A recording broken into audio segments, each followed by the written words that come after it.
Welcome back, and thank you for tuning into Cheating Tales Lab. We appreciate every single one of you. We'd love to know, what part of the world are you watching from right now?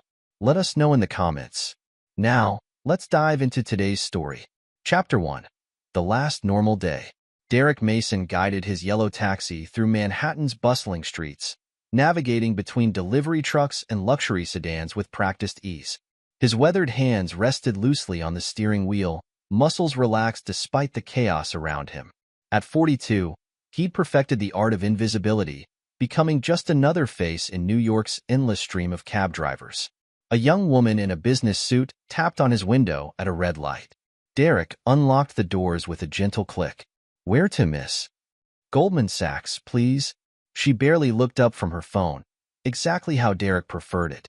As he merged into traffic, Derek caught a glimpse of himself in the rearview mirror. Gray peppered his temples, and laugh lines creased the corners of his kind brown eyes. The perfect disguise for a man who once commanded Interpol's most lethal tactical unit. His left sleeve concealed more than just skin. The geometric tattoo there marked him as Ghost Protocol's former commander, a detail known to only 5 people in the world. 3 had met violent ends in various corners of the globe. 1 had vanished without a trace. And the 5th. Derek's jaw tightened imperceptibly. The 5th would soon learn why even hardened operatives whispered his codename with respect. "You seem different from other cab drivers," the woman said suddenly, looking up from her phone. "More alert, somehow." Derek's laugh was warm and practiced. 15 years behind the wheel, ma'am. You learn to stay sharp, or you don't last long." She nodded, satisfied with the simple explanation. None of his passengers ever suspected that their chatty driver had once orchestrated operations that toppled governments and dismantled terrorist cells. That was the point. The woman's stop came quickly. As she paid, Derek's phone buzzed with a text from Rebecca. "Dinner at 7? Made your favorite." His wife of 15 years, the former criminal psychologist who'd chosen a quieter life after their marriage. Derek typed back a quick affirmative, his mind dwelling on their brownstone in Queens. Each room held memories, shared laughter, quiet evenings, heated discussions about books and politics. All of it carefully crafted fiction. What Rebecca didn't know was that Derek had selected this life. Each element, the taxi, the modest home, the routine, designed to put maximum distance between himself and his former world. A world where trust came with expiration dates and loyalty was measured in bullet wounds. But Rebecca had secrets of her own. In their bedroom closet, hidden behind winter coats, a burner phone held 8 months of messages plotting Derek's death. Each one typed with the same hands that caressed his face and prepared his meals. The day continued like any other. Derek picked up businessmen heading to meetings, tourists seeking landmarks, locals running errands. Each fare added to his carefully maintained facade of normalcy. Yet beneath the surface, years of training kept his senses razor-sharp. He noticed the black SUV that passed his taxi 3 times in different neighborhoods, logged the man in the gray suit who appeared at 2 separate pickup locations, filed away the slight bulge under jackets that betrayed concealed weapons. Old habits died hard. At 6:45 p.m., Derek pulled into his usual parking spot. The brownstone's familiar facade greeted him, warm lights glowing in the kitchen window. He could see Rebecca moving inside, preparing dinner. His wife, his betrayer. Inside, Rebecca turned from the stove as he entered, her smile bright. Perfect timing. "The roast is just about done." Derek crossed the kitchen and kissed her cheek, breathing in her familiar perfume. "Smells amazing, honey." His hands, capable of snapping a man's neck in seconds, gently squeezed her shoulders. "How was work?" Rebecca stirred a pot of sauce, her wedding ring catching the light. "Same as always. Though I had an interesting fare, professor type, talked my ear off about psychology. Made me think of your old work." Rebecca's spatula paused for a fraction of a second. "Oh, what did you discuss?" "Behavioral analysis. Reading people." Derek watched her reaction in the window's reflection. He had some fascinating theories about deception. "I don't miss those days," Rebecca said smoothly. "Too much darkness. I prefer our quiet life." Derek set the table as she finished cooking, each movement deliberate and measured. The dining room's walls held photos of their life together, vacation snapshots, anniversary celebrations, holiday gatherings. A museum of manufactured moments. Over dinner, they talked about neighborhood gossip, plans for the weekend, maybe seeing a show. The perfect picture of domestic contentment. Yet beneath the table, Derek's phone held an encrypted message from his past. Coordinates, a warning, a name he hadn't expected to see again. "You're quiet tonight," Rebecca observed, refilling his wine glass. Derek met her gaze. "Just tired. Long day." She reached across the table and squeezed his hand. "Poor baby. Why don't you take a hot shower while I clean up?" He smiled, squeezed back. "What did I do to deserve you?" Later, as Rebecca slept beside him, Derek lay awake. His tactical mind processed variables, calculated odds, formulated contingencies. In the morning, he'd start his shift like always. Pick up fares, navigate traffic, play his role. But something had changed. A threshold had been crossed. The game was in motion, and Derek Mason, the real Derek Mason, was awake after 15 years of hibernation. The ghost was back in play. Chapter 2. The Digital Trail. Special Agent Madeline Torres hunched over her desk at the FBI's Cybercrimes Division, her third cup of coffee growing cold beside her keyboard.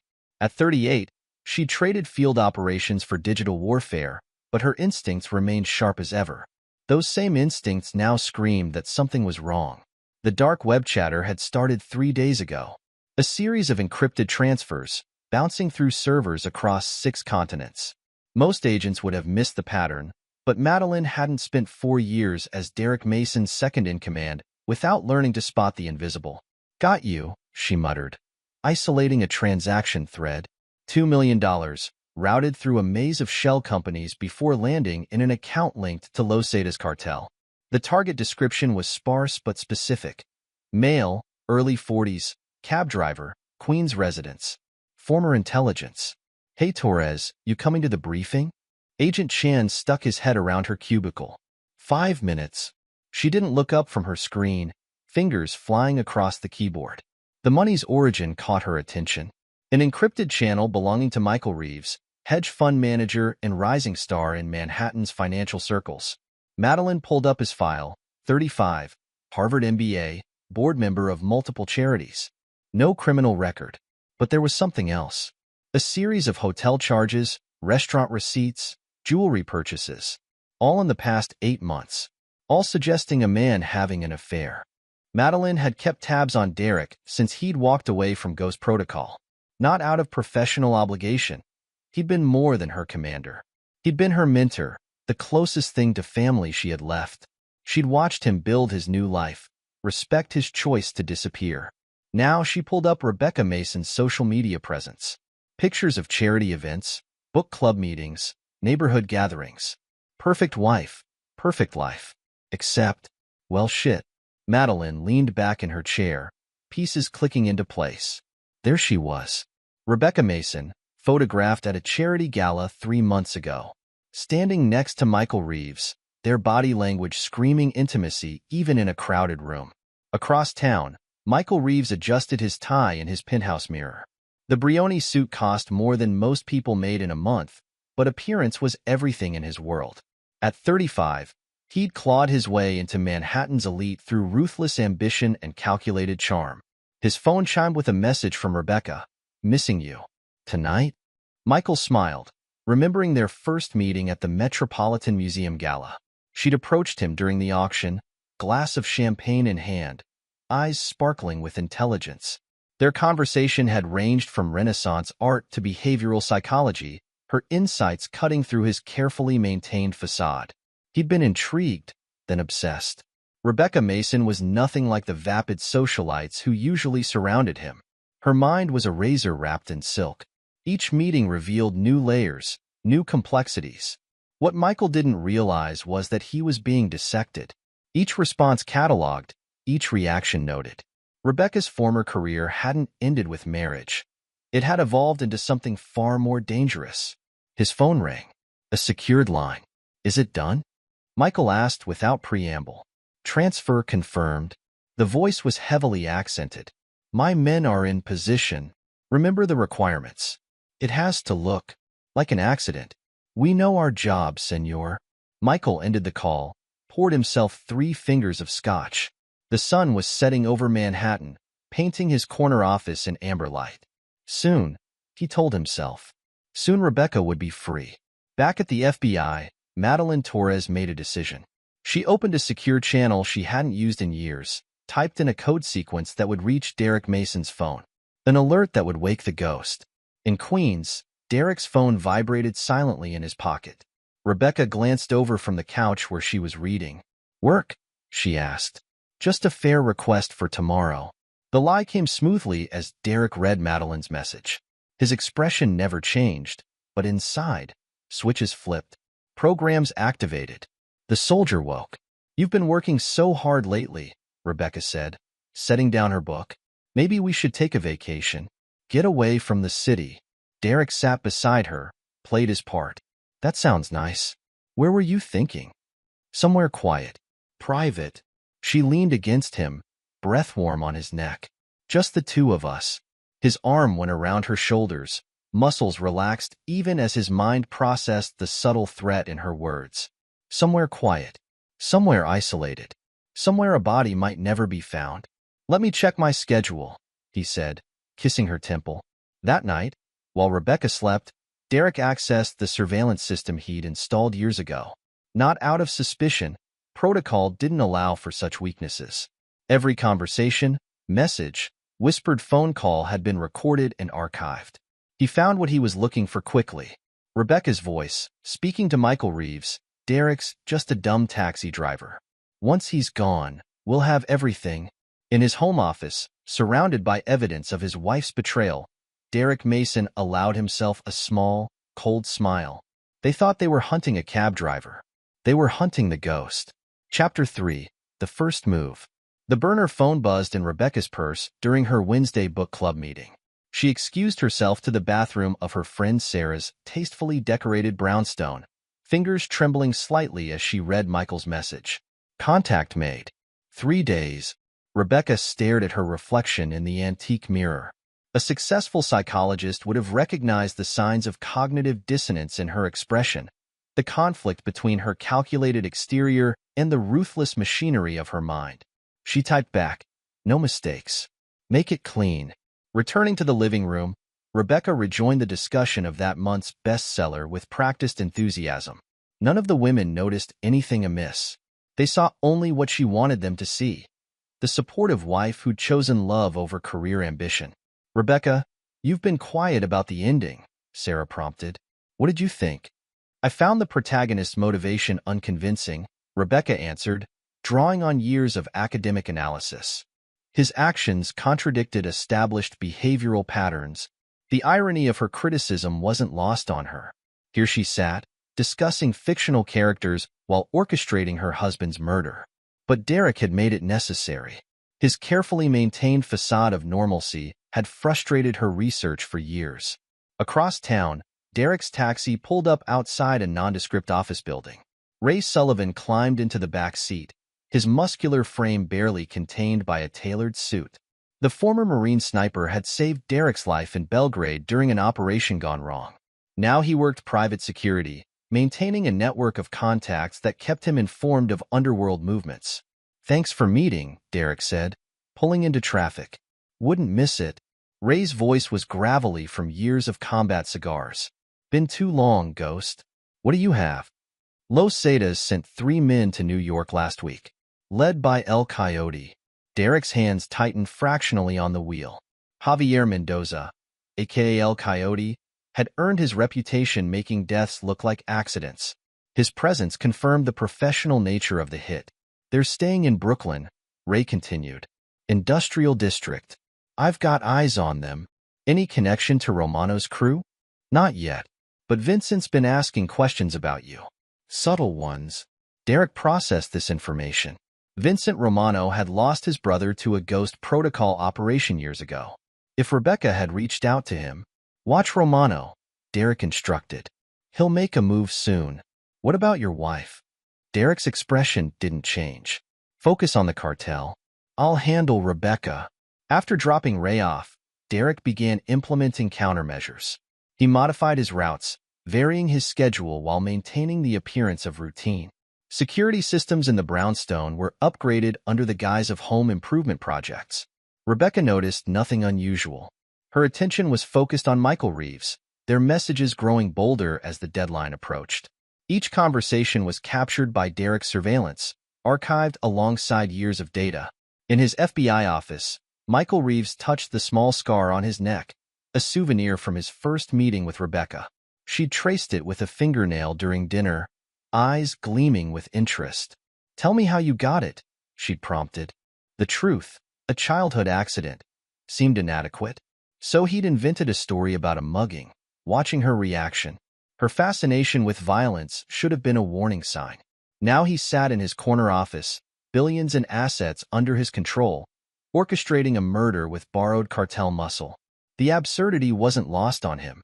His phone rang, a blocked number. "Mr. Reeves." The voice was female, professional. "Special Agent Torres, FBI Cybercrimes Division. We should talk." Michael's blood ran cold. "I'm in meetings all day. Make time, or I make a call to the SEC about certain offshore transactions." After hanging up, Michael poured himself a drink with shaking hands. He didn't notice the small red dot appearing on his chest. Ray Sullivan testing sight lines from a neighboring building. That evening, Rebecca prepared dinner while Derek watched the news. The facade of domestic tranquility remained intact, but subtle shifts had occurred. Pieces were moving on the board. "I ran into Sarah today," Rebecca said, "chopping vegetables. She mentioned a vacation home in Vermont. Very private. Perfect for a getaway." Derek smiled, noting the location for future reference. "Sounds nice. We could go next week. Just disappear for a while. Let me check my schedule at the depot." Later, as Rebecca worked in her home office, Derek accessed her encrypted files. Her research hadn't stopped with marriage. It had evolved into a systematic study of breaking hardened operatives. Their entire relationship had been an experiment in long-term psychological manipulation. In the bedroom they shared, Derek watched his wife sleep. 15 years of memories, all carefully documented in her hidden files. Every intimate conversation analyzed. Every vulnerability probed and recorded. His phone vibrated. A message from Ray. "El Coyote's team is moving." The game was accelerating.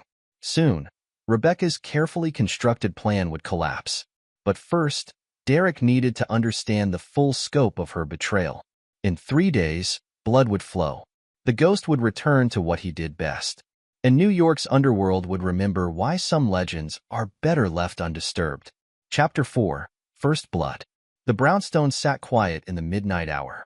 Inside, motion sensors tracked 3 figures moving through the darkness. They carried MP5 submachine guns with suppressors, professional hardware for what they assumed would be an easy kill. El Coyote hand-signaled his men forward.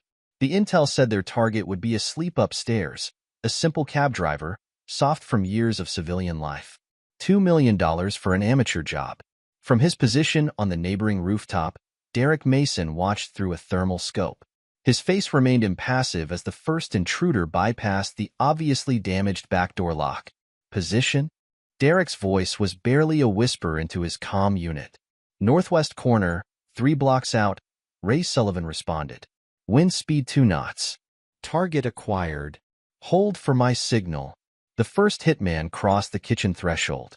Derek's thumb hovered over a detonator. Years of combat experience had taught him the value of patience. 3 more steps. The explosion lit up the night. The blast radius had been precisely calculated, enough force to eliminate the threat without structural damage to surrounding buildings. Derek watched through his scope as the thermal signature of the first hitman vanished.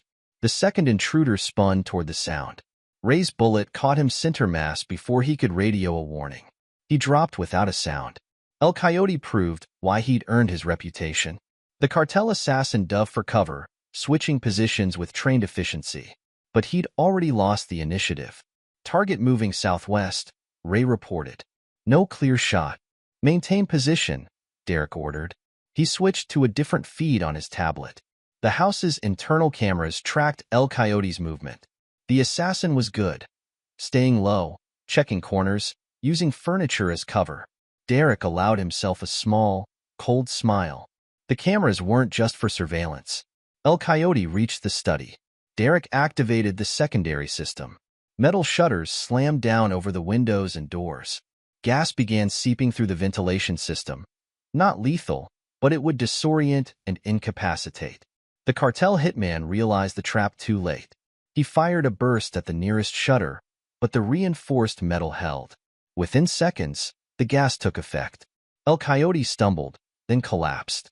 Derek switched channels on his comm. Madeline, you have eyes on the penthouse? Affirmative. Special Agent Torres responded. Your wife just arrived. She's with Reeves. In Michael Reeves' luxury apartment, Rebecca Mason paced anxiously. She changed from her usual conservative attire into a black cocktail dress that highlighted her figure. A celebration outfit. Another drink? Michael offered from his private bar. We should have heard something by now. Rebecca checked her phone again. El Coyote promised to call when it was done. These things take time. Michael loosened his tie. The important thing is... Rebecca's phone buzzed. She snatched it up, read the message. Her face drained of color. What? Michael moved closer. What is it? They're dead. Rebecca's voice was flat. 2 of them. El Coyote is missing. That's impossible. He's just a cab driver. No. Rebecca's laugh held no humor. No, he's not. She pulled up an image on her tablet. Security camera footage showed Derek on the rooftop, his movements precise and lethal as he coordinated the counterattack. My God. Michael backed away. What have you gotten us into? He knows. Rebecca's mind raced through scenarios. He's known all along. Playing us, watching us. We need to leave the country. I have accounts. You don't understand. Rebecca turned to him, eyes wild. I've studied men like Derek. Running just makes us prey. We have to fight. In his rooftop position, Derek watched El Coyote being loaded into an unmarked van. The cartel assassin would wake up in a secure location, ready for questioning. But that could wait. Ray, clean up the scene. I'm moving to Phase 2. Copy that, Ghost. A pause. Like old times, eh? Better. Derek packed his gear with practiced efficiency. This time it's personal. At the FBI office, Madeline Torres coordinated with her team. Financial records, surveillance photos, and intelligence reports covered her screens. She'd forgotten how alive field work made her feel. Agent Torres? A junior analyst appeared at her desk. You need to see this. We found something in Reeves' accounts. Madeline studied the new data. Her expression hardened. Get me Director Phillips. Now. Dawn approached as Derek drove his taxi through empty streets. To any observer, he was just another early shift driver starting his day. They couldn't see the weapons concealed beneath the seats, the armor plating in the doors, the military-grade communications suite hidden in the dashboard. His phone displayed a message from Rebecca. We need to talk. Derek typed back. Soon. The pieces were in motion. His wife wanted a war. The Ghost would give her one. Chapter 5. Counterattack. Michael Reeves' hands shook as he tried accessing his Cayman Islands accounts. Access denied. He tried Singapore. Same result. Switzerland. Denied. No, no, no. He slammed his fist on the desk. His office phone rang. The private line. Mr. Reeves. Madeline Torres' voice carried authority. I trust you've discovered the inconvenience with your accounts. You can't do this. I have rights. Funny thing about rights. Papers rustled on her end. They get complicated when you're funding terrorist organizations. Michael's blood ran cold. I don't know what you're talking about. Let's discuss it in person. My agents are in your lobby. He slammed down the phone, grabbed his jacket. The private elevator would take him to the garage. His security team would handle. The elevator doors opened. A man in a tailored suit stood inside. Michael recognized him from the personnel files. James Chen, ex-military, head of personal security. Going down, sir? Chen's expression was neutral. Michael backed away. My office. Now. I'm afraid I can't do that. Chen stepped forward. You see, Commander Mason once saved my life and soul. The kind of debt you never forget. Running footsteps approached from the stairwell. Michael sprinted for his office, slammed the door. Options raced through his mind. The window? 40 stories up. The panic room? No good if his own security worked for. Hello, Michael. He spun around. Derek Mason sat in his chair, as comfortable as if he owned the place. How? Michael's voice cracked. I've had access to your office for months. Derek's voice was conversational. Did you really think Rebecca was the only one gathering intelligence? Listen, I can explain. The money laundering? Derek pulled up files on Michael's own computer. The terrorist connections? Or your part in trying to have me killed? Rebecca planned it. Michael's composure shattered. She manipulated me. Used me. I know. Derek stood. That's why you're still breathing. For now. The office door opened. Agent Torres entered, flanked by FBI agents. Michael Reeves, she began. You're under arrest for conspiracy to commit murder, money laundering, and providing material support to terrorist organizations. As they led him away, Michael caught a glimpse of his reflection in the office windows. He barely recognized himself. Across town, Rebecca Mason made her move. The meeting with Vincent Romano took place in the back room of his restaurant, classical music masking their conversation. I have proof. Rebecca slid a file across the table. Your brother's death wasn't random. It was a ghost protocol operation. Romano studied the documents, his face darkening. Where did you get this? 15 years of marriage provides access. Rebecca sipped her wine. Derek Mason led the team that killed Marco. The cab driver? Romano's knuckles whitened around his glass. That's impossible. Look at the photos. Romano did. His brother's murder had haunted him for a decade. Now he had a name, a face. What do you want? Help me finish what El Coyote couldn't. Rebecca leaned forward. You get revenge. I get freedom. My men will handle it. No. Rebecca's voice sharpened. We do this my way.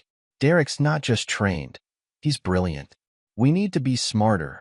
As if on cue, gunfire erupted outside. Romano's guards shouted. Cars screeched. Rebecca smiled. Right on schedule. Derek's taxi tore through the streets, Romano's vehicles in pursuit. The cab's engine had been modified, its frame reinforced. A pursuit vehicle rammed him from behind. The impact barely registered. Target acquired. Ray's voice came through the comm, taking the shot. The pursuer's front tire exploded. The car swerved, collided with a parked truck. 2 more vehicles gained ground. Professional drivers, Derek noted. Romano wasn't using street thugs. Having fun? Madeline's voice crackled over the radio. Like a retirement party. Derek spun the wheel, the taxi drifting around a corner. How's our guest? El Coyote's feeling chatty. You'll want to hear this. A burst of gunfire shattered Derek's back window. He triggered the smoke dispensers, filling the street behind him with thick cover. The pursuit cars emerged from the smoke, only to find the taxi gone. They slowed, searching. Derek watched from an alley as they passed. Amateur move. Ray? Copy. 2 more sniper shots. 2 more disabled vehicles.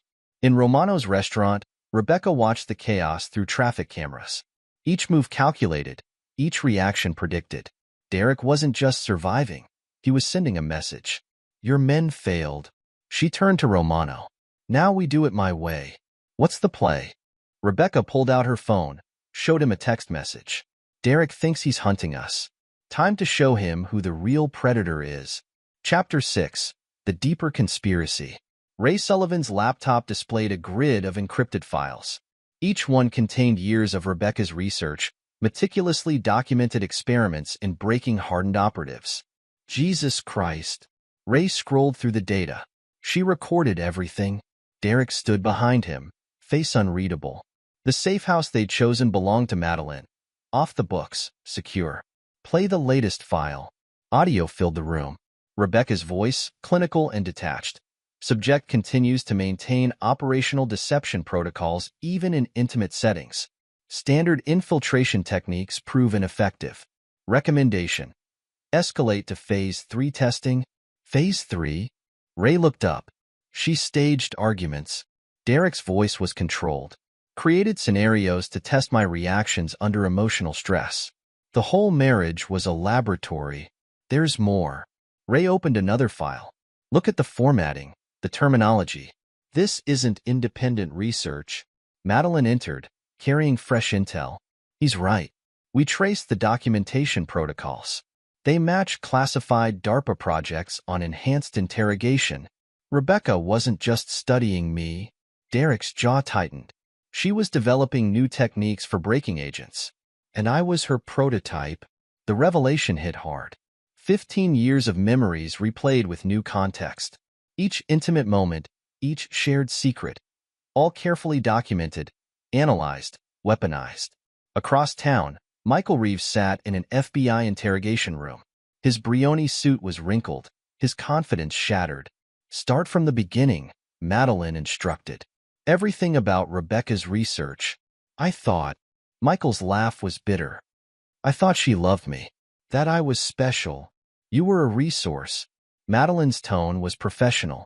Access to funding, connections to certain organizations. She needed my terrorist contacts. Michael wiped his face. Said they were perfect subjects for her work. Hardened operatives who wouldn't break under normal interrogation. And you provided them, along with the money. Michael met her gaze. But I didn't know about Derek. Not at first. She said he was just a cover, someone to hide behind while she developed her methods. When did that change? 8 months ago. She said she learned everything she could from him. That it was time to move to live trials with the terrorist subjects. Michael shuddered. She wanted to test her techniques on men who wouldn't hold back, who would really try to break her subjects. And you arranged it? I made the introductions, set up the facilities. His voice cracked. Those men, what she did to them. In the observation room, Derek watched the interview. His expression revealed nothing, but his hands had curled into fists. At a private airfield outside the city, Rebecca prepared for the next phase. Her laptop displayed Derek's taxi moving through Manhattan, exactly as predicted, right on schedule. She turned to Romano. Your men are in position? The crime boss nodded. They know their jobs. But this psychological warfare you mentioned, Derek thinks he knows me. Rebecca's smile was cold. Thinks he can anticipate my moves because he's lived with me for 15 years. But he never knew the real me. And the real you is? Someone who spent those years learning exactly how to destroy him. She checked her watch. Time to begin. In the safe house, Ray pulled up new data. Rebecca's accessing old Ghost protocol files. Mission reports, operational procedures. She's building a profile. Derek studied the screen. Using my past operations to predict my tactics. There's something else. Ray opened another window. These equipment requisitions, facility preparations. She's been planning this for years, not just planning. Madeline joined them, building an infrastructure. The terrorist subjects weren't random targets. Each one matched a specific psychological profile. Mine. Derek's voice was quiet. She needed to test her methods. Madeline pulled up more files. Each subject helped her refine her approach. And now she thinks she's ready. Derek stood. She thinks she knows exactly how I'll react. It's a trap, Ray warned. Of course it is. Derek checked his weapons. She's counting on my training, my instincts, expecting me to follow standard Ghost protocol procedures. So what's the play? Derek's smile was predatory. We give her exactly what she wants. Then we show her what happens when the Ghost goes off script. The pieces were set. The trap was ready to spring. But Rebecca had forgotten one crucial detail. The Ghost didn't play by anyone's rules. Chapter 7. The Trap. The car accident made headlines across local news stations. A yellow taxi burned beyond recognition on the FDR Drive. The driver's body, charred but identifiable through dental records as Derek Mason. Rebecca watched the coverage from Michael's penthouse, champagne glass in hand. They found traces of brake fluid on the road. Mechanical failure. They're saying, it's over. Michael's voice held a mix of relief and disbelief. Almost. Rebecca set down her glass. We need to tie up loose ends. That means your accounts, the cartel connections, everything. We should meet somewhere private. Plan our next steps. The usual place. Rebecca checked her phone. Tonight. In an unmarked van 3 blocks away, Ray Sullivan monitored their conversation through directional microphones. They bought it. Of course they did. Derek sat beside him, studying surveillance feeds.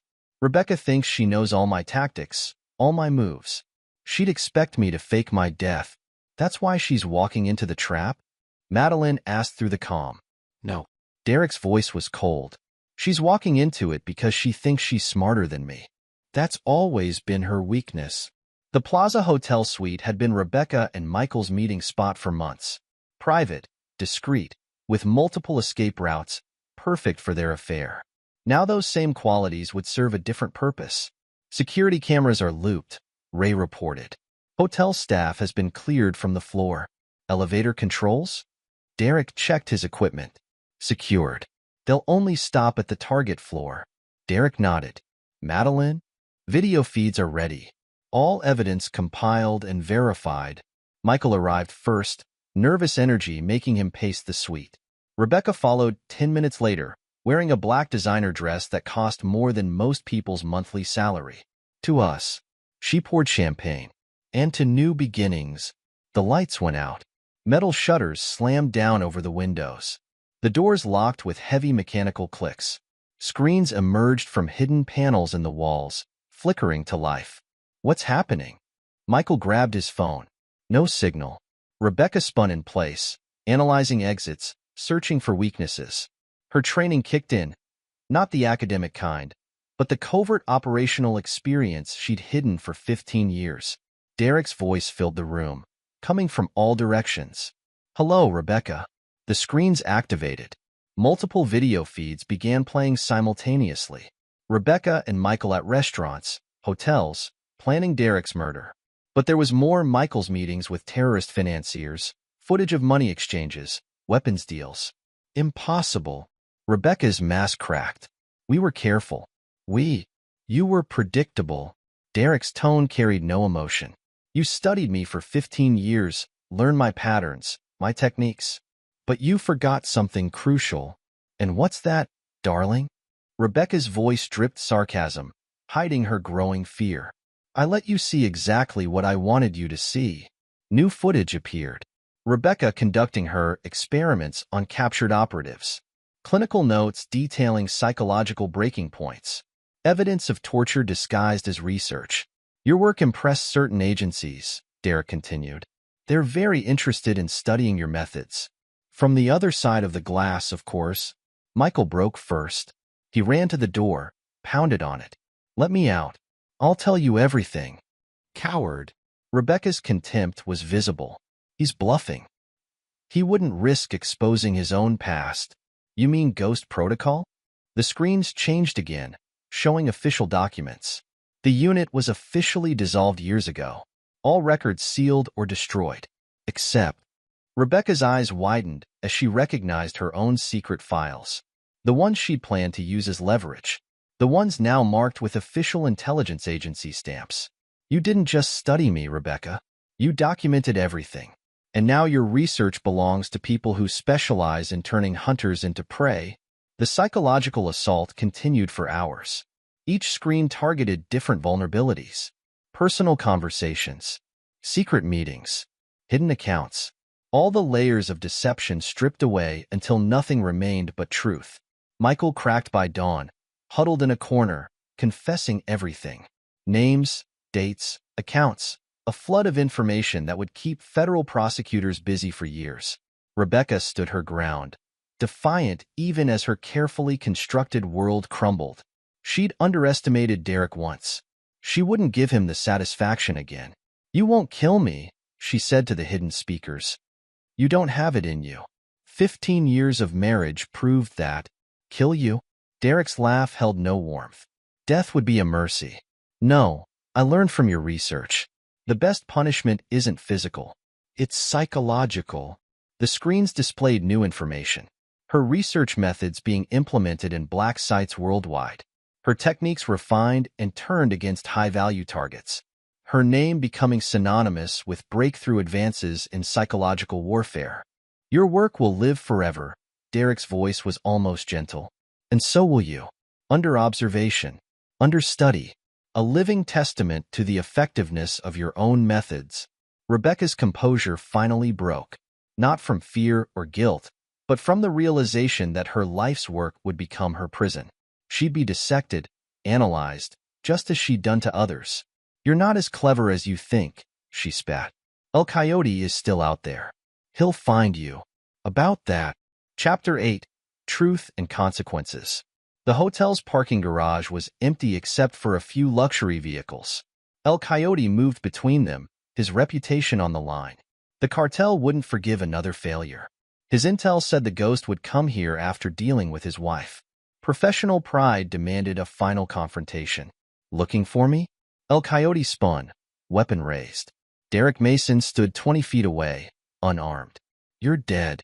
The assassin's finger tightened on the trigger. Disappointed? Derek's stance was relaxed. "Or just embarrassed that a cab driver outsmarted you?" El Coyote fired. Derek moved with impossible speed, closing the distance before the assassin could adjust his aim. The gun went flying. The fight was brutal. El Coyote was younger, faster, trained in multiple combat styles.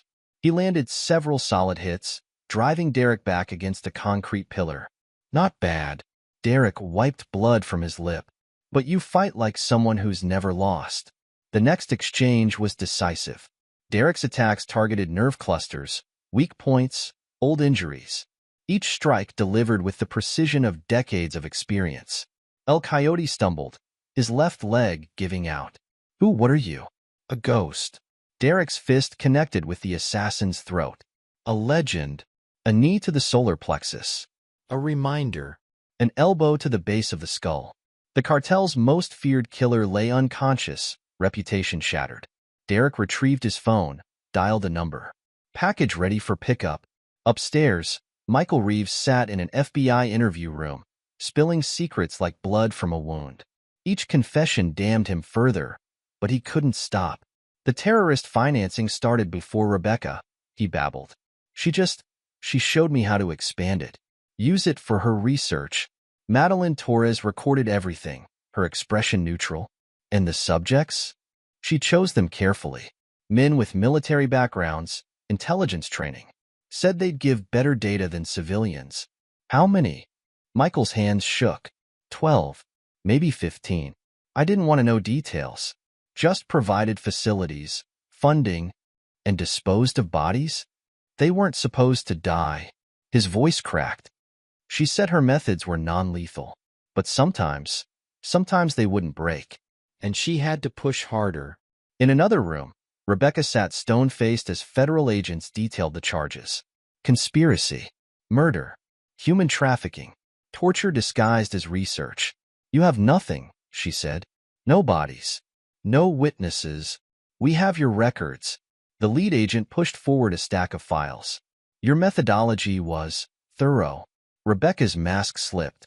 In her drive to document everything, to prove the scientific validity of her work, she built her own case for prosecution. "I want a deal." "That's not my department." The agent stood. "But I hear several intelligence agencies are interested in studying your techniques." From a different perspective, down in the garage, Derek watched EMTs load El Coyote into an ambulance. The assassin would live, but his reputation wouldn't recover. "Like old times," Ray said, joining him. "Better." Derek checked his phone. New messages from contacts worldwide. The underworld was already buzzing with rumors. The ghost had returned. Chapter 9. The Ghost's Justice. The federal courthouse buzzed with activity. Michael Reeves' trial had drawn international attention. Terrorism financing, money laundering, conspiracy to commit murder. Derek watched from the gallery as his wife's lover crumbled on the stand. Michael's testimony implicated terrorist cells across 3 continents, ensuring he'd spend the rest of his life in maximum security. "He'll never see daylight again," Madeline whispered. Derek nodded. Physical prison for Michael. A different kind of cage for Rebecca. Vincent Romano's criminal empire collapsed next. Anonymous tips led FBI raids on his operations. Evidence of decades of crimes appeared on law enforcement servers. His own lieutenants turned against him, remembering the taxi chase that had humiliated their organization. The cartel retreated, their feared assassin defeated by a mere cab driver. El Coyote's reputation became a cautionary tale in criminal circles. Don't hunt what you don't understand. But Rebecca's fate proved most fitting.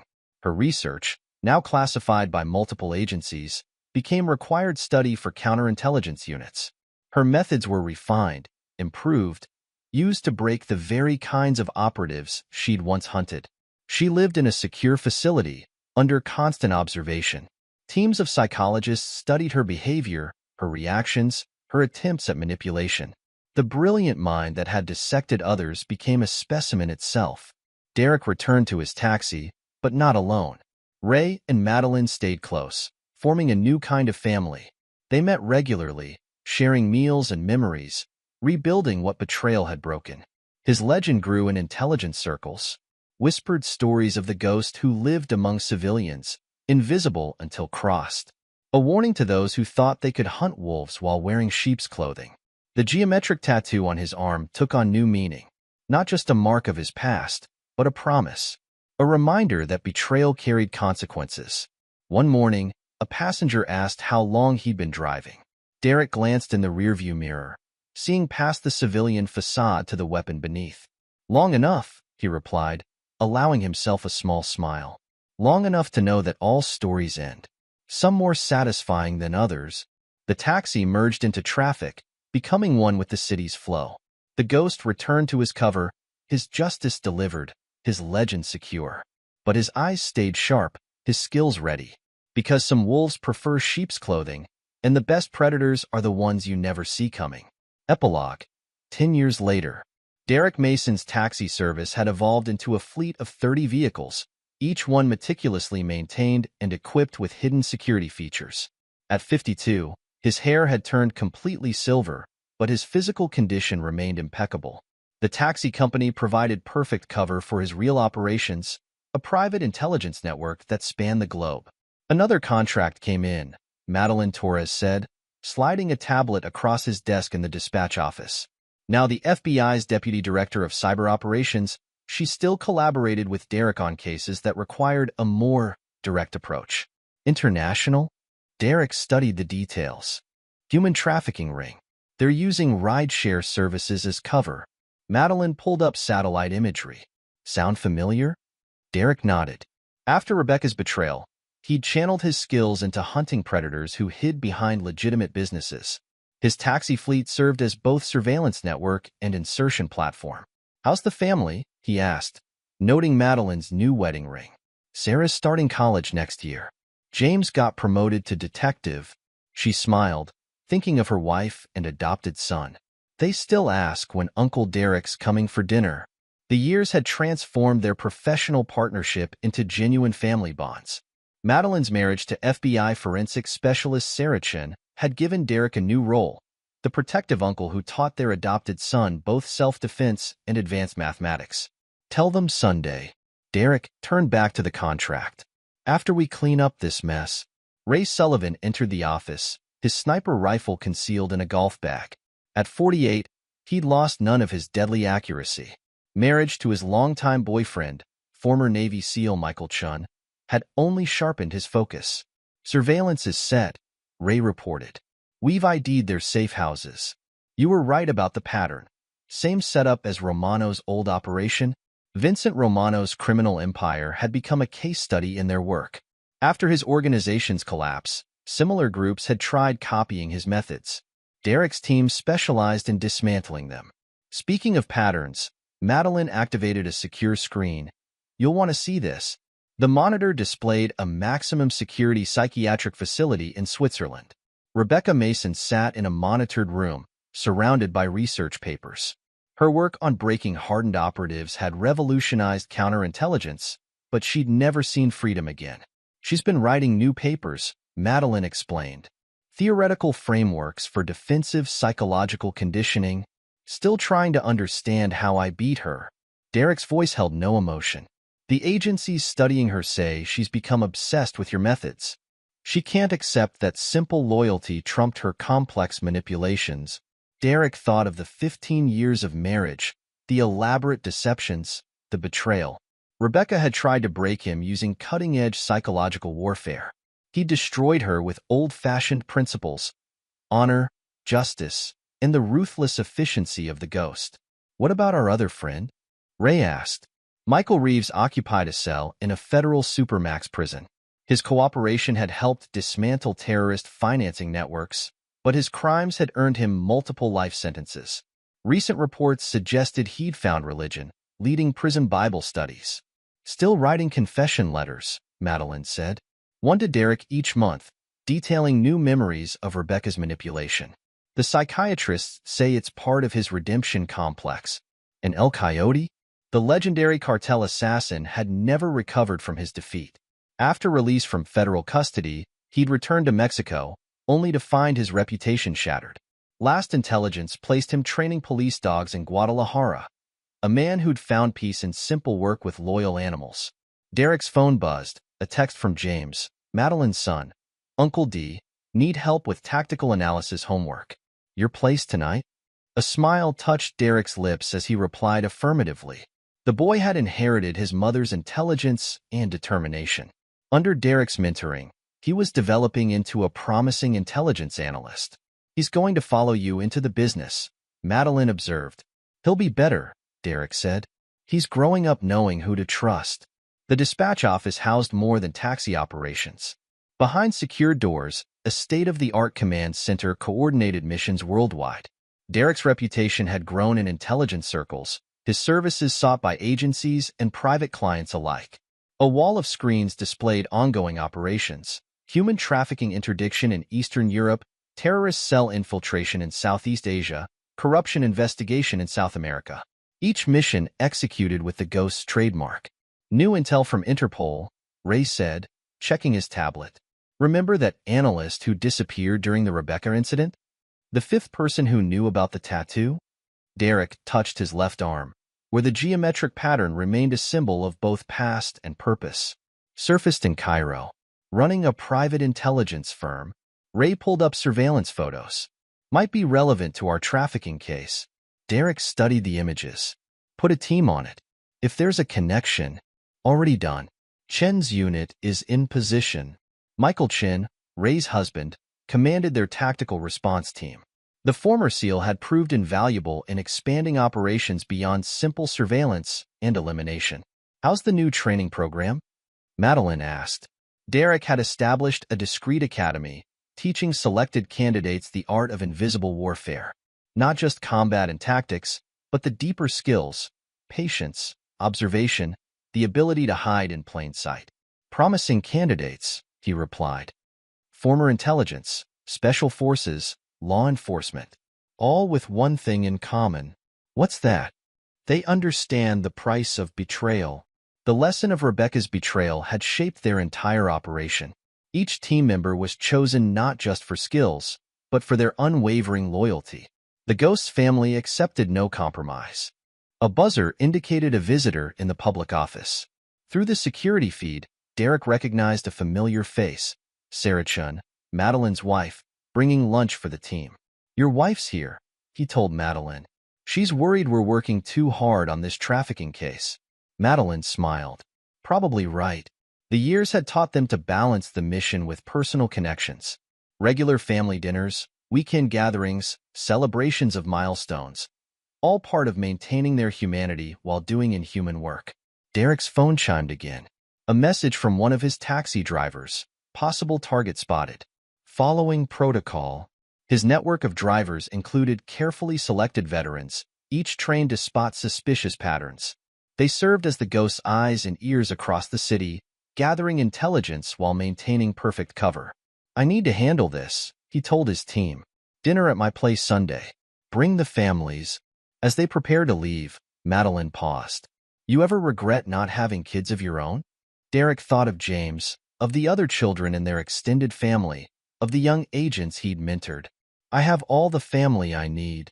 The years following Rebecca's betrayal had taught him valuable lessons. True family wasn't about blood or marriage. It was about loyalty, trust, and shared purpose. His phone displayed another message, this one from a secure intelligence channel. Ghost protocol activation requested. Priority target identified. Derek read the details, his expression hardening. Another predator hiding behind respectability. Another wolf in sheep's clothing. Take care of the trafficking case, he instructed his team. I'll handle this personally. Ray and Madeline exchanged knowing looks. The ghost was going hunting. In his private office, Derek accessed a hidden compartment. Inside lay specialized equipment, documents, weapons, tools of his trade. The taxi driver facade remained perfect, but beneath it, the weapon stayed sharp. A final message appeared. Uncle D brought pizza for study session. Mom says you're working too hard. Derek smiled, securing his equipment. First, dinner and tutoring with his nephew. Then, the ghost would remind the underworld why his legend endured. The years had changed many things, but certain truths remained constant. Loyalty deserved protection, betrayal demanded consequences, and the most dangerous predators were the ones you never saw coming. In her Swiss facility, Rebecca Mason added another page to her analysis of Derek's methods. After 10 years, she still couldn't understand how he'd beaten her sophisticated psychological warfare with simple, unshakable principles. In his Supermax cell, Michael Reeves wrote another confession letter, trying to explain his weakness to a man who'd never showed any. In Guadalajara, El Coyote trained another police dog, finding peace in the uncomplicated loyalty of animals. And in New York, Derek Mason's taxi fleet prowled the streets, gathering intelligence, maintaining watch. The Ghost Network grew stronger each year, built on the lessons of betrayal and the bonds of true loyalty. His geometric tattoo remained a reminder of both past and purpose. The Ghost Protocol lived on, not as a military unit, but as a philosophy. Justice delivered from the shadows, protection for the worthy, consequences for the deserving. The taxi dispatcher's radio crackled. Base, this is Unit 17. Priority signal. Derek picked up the handset, already calculating routes and resources. Another mission began. Another chance to prove why legends endured. Behind him, photos of his extended family covered the office walls: Madeline and Sarah's wedding, Ray and Michael's anniversary, James's police academy graduation. Proof that even ghosts could build something real, something lasting. The sun set over New York as Derek's taxi merged into traffic. The ghost's justice continued, invisible but relentless, guarding the line between light and shadow. Some stories never truly end. They just evolve, adapt, grow stronger with time. And the best predators remain patient, vigilant, ready to strike when betrayal shows its face. The ghost's legend lived on, a whispered warning in the underworld. Some sins carry eternal consequences, and some hunters never stop hunting. Derek Mason drove through his city, a protector in plain sight, his true nature hidden behind tinted glass and practiced smiles. The war continued. The ghost endured, and justice wore a taxi driver's face. This is where our story comes to an end. Share your thoughts in the comments section. Thanks for your time. If you enjoy this story, please subscribe to this channel. Click on the video you see on the screen, and I will see you there.